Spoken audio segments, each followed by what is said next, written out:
team, hindi sila papayag na magpapa 2-0 na kalaban. But Onic PH, they're bringing something The enemy different reaches the in the battlefield. table for game Smash them. 2. Okay. And if you All think about troops it, deployed. ang tema para ngayon sa Onic PH, I guess it's more about them not wanting to die at all. Feeling Okay. ko yun yung gusto nila gawin dito. Wala man sila kanilang signature na Estes or any signature healers. I think that they are very sustainable by themselves. So, I'm excited to see how Onic PH will play this out.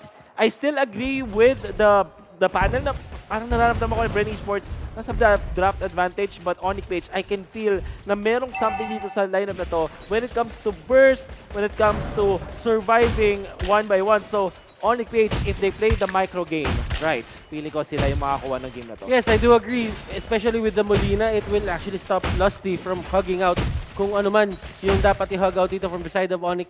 Pero I do agree, mas straightforward ang Bren dito in terms of drafting. Mas marami silang dimensions in terms of, getting their strategy done. Yeah. And done well. By the way, Ling is being used by Wise, and this is support Lilia by Oh My Venus. So nakita natin effective na before. Look at Wise. Alam niya na kaya niyang katayin. blood. Hindi man lang umabot dun sa ultimate ni Wise already. Dilar will be able to get the kill. Ito yung nakikita natin dito, Onic PH, they're acting as if they're one unit.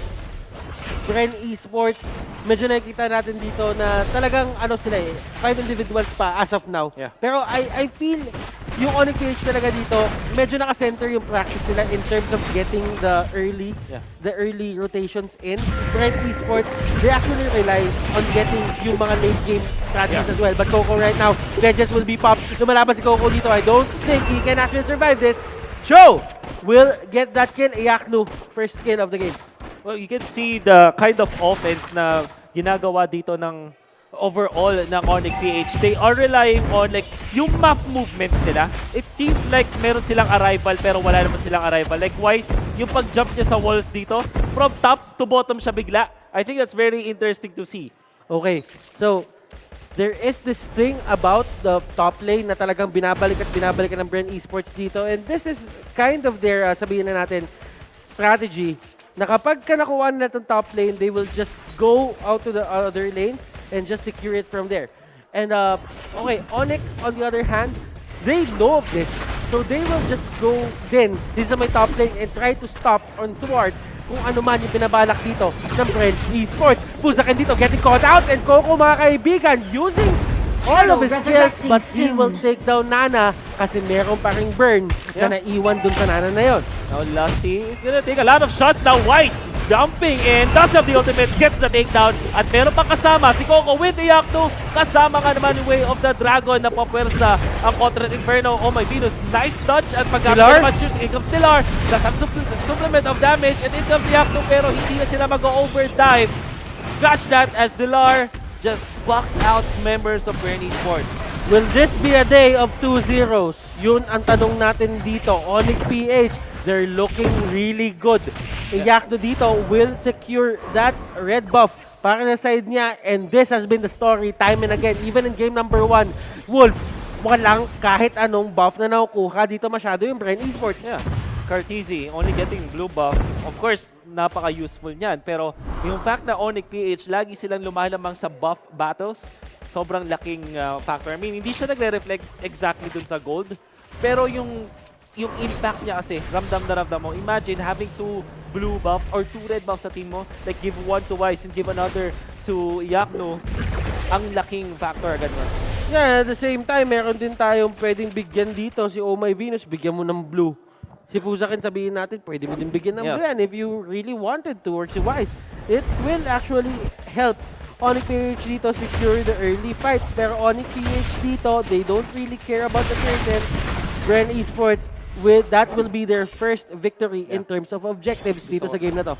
So yung movement na yun para sa Bren Esports is the right thing to do when you're behind. Pero tatay na si Coco, kaya mang mag-ultimate mo ang hindi na pinayagan. Coco finally will be able to pop the Contra Inferno, but I guess it should be over. Killing spree finally for Wise. It took a long time pero maganda yung pagkaagamit ng layering dito ng crowd control ng Onic PH. That was a very good move coming out from Onic PH. Etong dalawang core nila dito, si Wise at si Iyaknu, talagang komportable sila kumuha ng kills. And hindi sila hindi sila nag-hold back in terms of using that potential na meron yung mga heroes sila. Bren Esports on the other hand, they are just trying to give you. They are just trying to funnel etong ginagawa ni Few ngayon. Yes, the double marksman combination isn't really dying as much. Zero death sila dito. But still, the fact remains na you're not doing anything proactive sa may mapa. Exactly. Tamang-tama sinabi mo nga Kuya Butters. Yung presence ng Ling para sa Onic PH, coupled with the start, pag tinignan mo yung farm ni Carl TZ at if you dito nasa 2K lang, almost 3K lang, pero 4-5 up na si Iyaknu at si Wise. Makikita mo na dahil sa threat ng Ling, yung Kimi mo na dapat paikot-ikot sa mapa kumukuha ng Torre, nasa taas lang all this time. And now Lusty gonna be caught and there's the kill. Syempre, Onic PH will secure that 6-1 once again. Parang yung game 1 lang.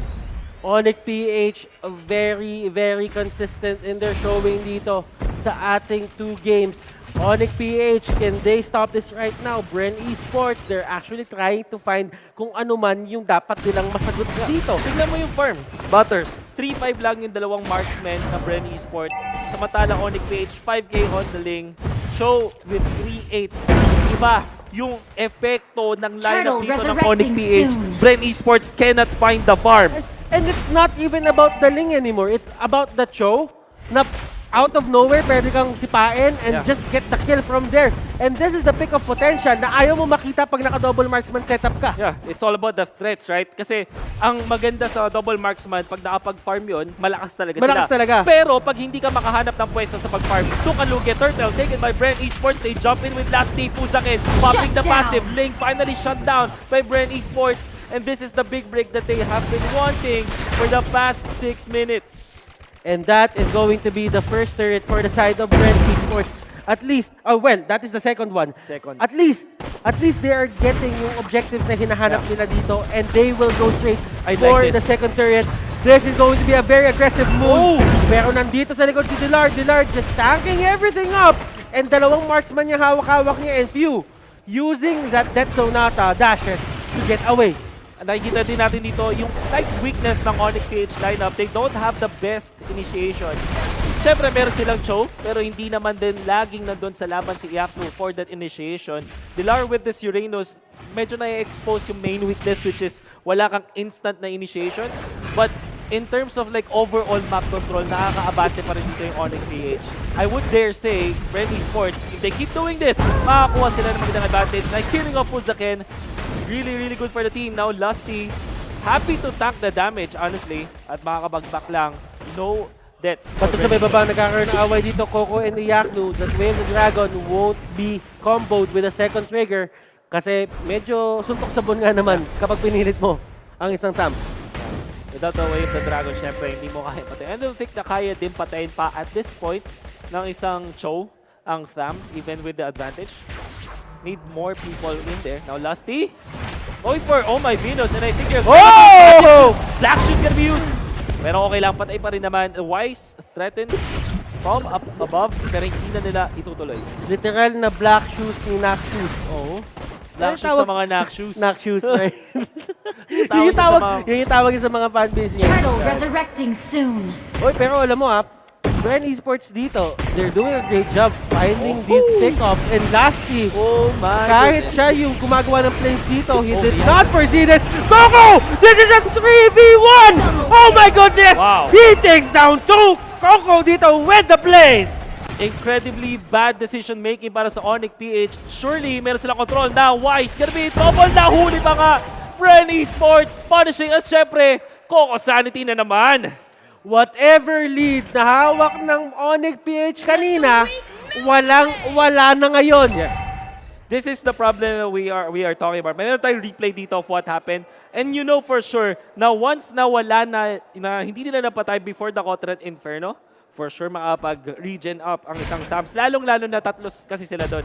I mean, kung 1v1 yun, hindi makapag-regen ng ganun kabilis yung isang Tams. But you have to take note, pag tatlo kayo tinatama ng Cotret Inferno, surely doon kayo mayayari. So, bad decision making from Onic. I guess, hindi ko rin magets kung bakit ang nasa tabi si Fuzakin. Should have just diba, move away. You have the range advantage. Pero nandito, nagkakaroon ng away wise dito with the Tempest of Blades. Nasa may pinakalikod, Dilar trying look at to the soak up damage. everything. Last dito, nasa may pinakaharap, Dilar, niyakap niya lahat pero hindi niya nakaya yung damage output. And look at this, Coco, ang pagbangon ng api. Okay, Coco, ayaw niya na. Ayun na. Ayaw na, Hindi ayaw na ni Coco. lalaban. No, Lusty though, catches Fuzakin.